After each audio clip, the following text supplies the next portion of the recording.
All right, so I'm gonna grab my stool because I'm a half a midget here.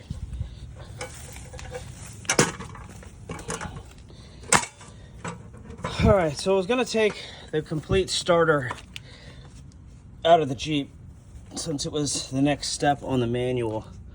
But now I'm just wondering, you know, this engine bay is pretty big.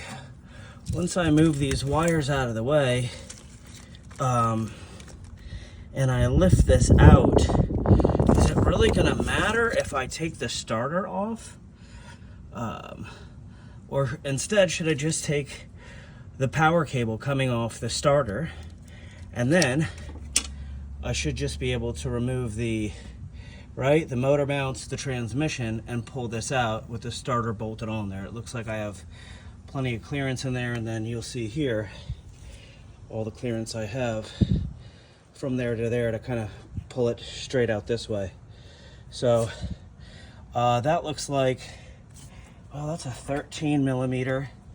So I'm gonna get on here with a 13 millimeter, pull this cable off, and then just mark it with this wire and this wire as the starter cable, so I know where it goes back.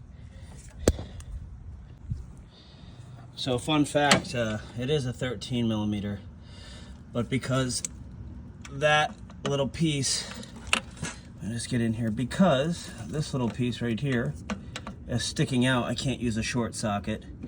Then when I go to use a deep socket, I can't get it on there because the oil dipstick is in the way. So I'm actually gonna have to use a wrench for the first time in a while. And it looks like my handy dandy wrench here is gonna kind of save the day here.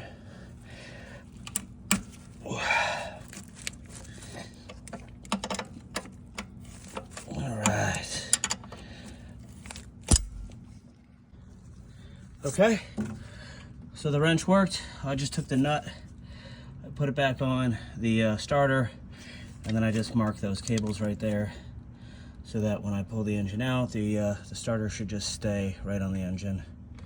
And then if I want to replace it, it'd be an easy replacement when the motor's off.